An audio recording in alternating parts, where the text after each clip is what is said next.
right, Saagar, what are you looking at? Well, is Fox News the star or the stars on its channel?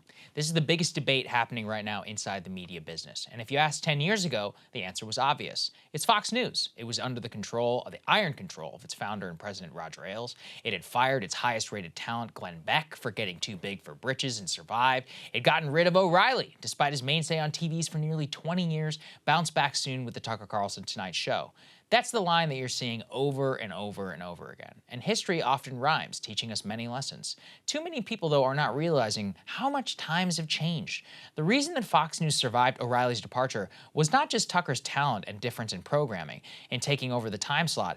It was because it happened in 2017, the biggest Fox News and cable news boom in modern history. It was squarely not just during the Trump era, where the content was endless. And in the Fox context, his people were more riled up, more dedicated than ever to tune in and see how their beloved savior, Donald Trump, was being persecuted.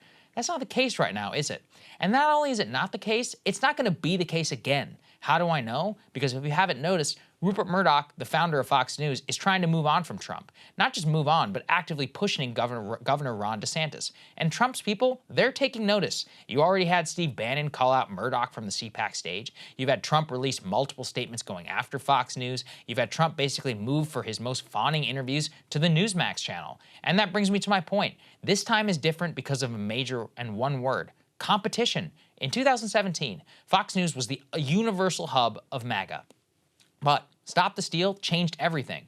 Even when Fox had to back away from its claims around the stolen election, people flocked then to Newsmax, to One America News. We saw a Trump blackout of coverage, and their ratings during the Biden era, like most cable news channels, have been lower than ever before. But even I was stunned at how right I appear to be with the latest numbers from Fox News Primetime. Consider, on April 21st, Carlson's last show, Fox News got 2.65 million viewers. The day that he was fired was roughly the same, probably because the boomers who watch it hadn't even heard he was fired. The next day, though, boom, they dropped by 1 million viewers. By April 26, they were now at 1.33 million. That is their lowest primetime figure since pre-9/11. And it's not just Fox News' decline, which makes things so interesting. It's where those people went. Newsmax ratings skyrocketed after Tucker's firing. Eric Bolling's 8 p.m. show has gained 500,000 viewers. That's a 400% increase from the week before. Insanity. Not just the Newsmax ratings, though. It actually was roughly 80% of what CNN's Anderson Cooper gained on the exact same day, meaning CNN and Cooper could soon fall behind Newsmax in primetime, making them number 4.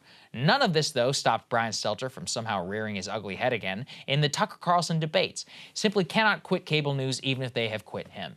Stelter wrote a fawning tribute to the cable news medium in New York Times, which bears dismantling. The crux of his argument is Fox News is still the star, as is all the cable channels. All because cable TV has the cultural power. Now, in other words, while CNN and Fox News ratings are low, according to Stelter, because their clips circulate online from Twitter to YouTube or elsewhere, it's much bigger. And look, he is not wrong, at least in part. The reason why I think, though, it's pathetic cope is this. Anyone who works in the content game knows, sure, you can get 20 million views on a viral Twitter clip. It means squat for revenue. More so, even if you do have viral for the right reason, you got very little proof any of those people are going to stick around for you for the months to come.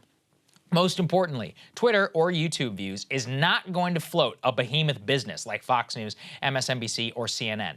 And CNN is a dying business. We still should not forget, though, their profit margin is some $1 billion a year. Fox is actually $2 billion. MSNBC in the same range. How are they making all this money? How do you make $1 billion when you're failing at your job? I'll tell you why again. The cable providers are the ones who pay them. When you pay X amount for cable TV, a pretty good chunk of change is going directly into the cable news profits. Those fees make up the bulk of the profit centers of these companies. It floats their multi-billion-dollar operation. Millions of YouTube views, that's just fine for a company like ours, but we're a startup. We're lean, mean, we work much harder than these fat cat executives. We punch big above our weight, but that's not gonna work when you're paying rent on skyscrapers in Manhattan or floating the whims and billionaire fortunes of Rupert Murdoch and whatever house or wife he wants next. The ultimately is why cable news, in my opinion, is doomed. It is why, in my opinion, Tucker and Maddow are probably the last to ever play the game at this level. And even they, honestly, they were on their way out too. Consider this press release from April 2003. Bill Bill O'Reilly was the king of Fox when he was getting 6 million viewers on his show.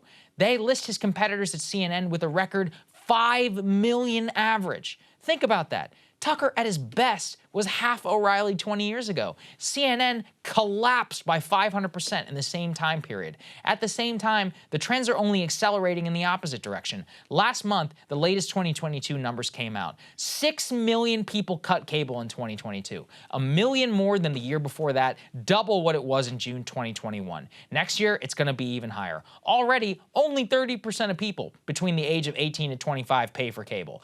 Unsurprisingly, households with U.S. adults above the age of 65 are the overwhelming consumers of the cable news platform.